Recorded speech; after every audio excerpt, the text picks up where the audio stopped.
जिसकी कुंडली में काल सर्प दोष होते हैं। एक तरह से अब माना जाए तो समस्याएं तो बहुत गंभीर हैं।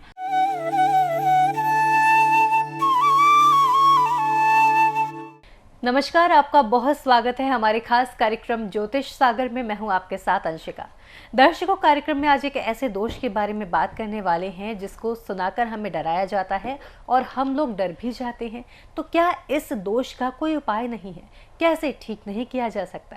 जी हाँ, आज हम बात करने वाले हैं काल सर्प दोष के बारे में। इसके उपाय जानेंगे, निवारण जानेंगे और ये क्या होता है ये भी जानेंगे।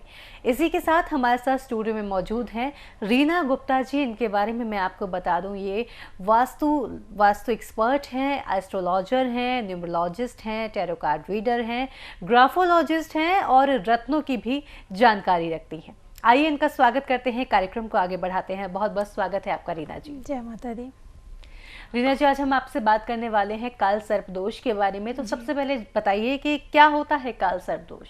जी, पत्रिका देखने के बाद काल सर्प दोष के बारे में जानकारी ली जाती है।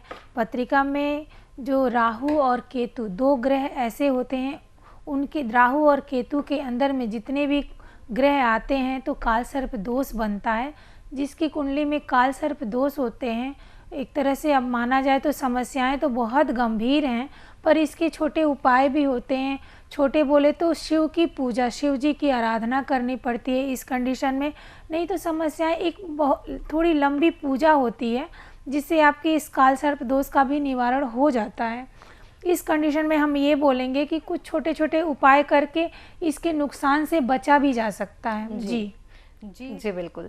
रीना जी, इसी के साथ वक्त हो चला है इस एपिसोड को यहीं विराम लगाने का, लेकिन जाते जाते मैं आपसे टिप ऑफ द डे की बात करूंगी। आप एक कोई ऐसा टिप हमारे सभी व्यूअर्स को बता दें जो सभी अपने जीवन में अपना पाएं और जीवन अच्छी गति करने लगे।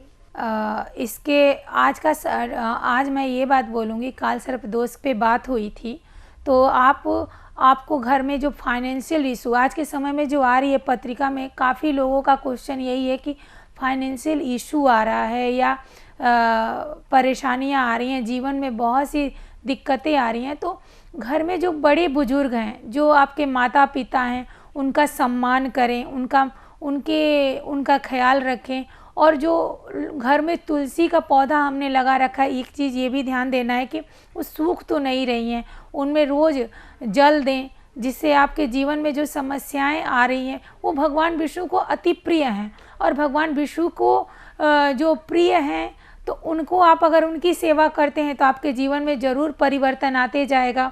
आप तुलसी में अपने हाथ से गुरुवार के दिन एक कलावा बांधिए, इसमें 3 गांठें लगाकर ये बोलिए कि हमारी समस्याओं का समाधान हो जाए, और देखिए आपके जीवन में कैसे परिवर्तन आता है। जी, इसी के साथ बहुत बहुत धन्यवाद रीना जी, आपने इतनी अच्छी टिप दी और आप हमसे जुड़ी, व्यूअर्स की समस्या का समाधान दिया। बहुत बहुत धन्यवाद आपका। जी, जय माता दी।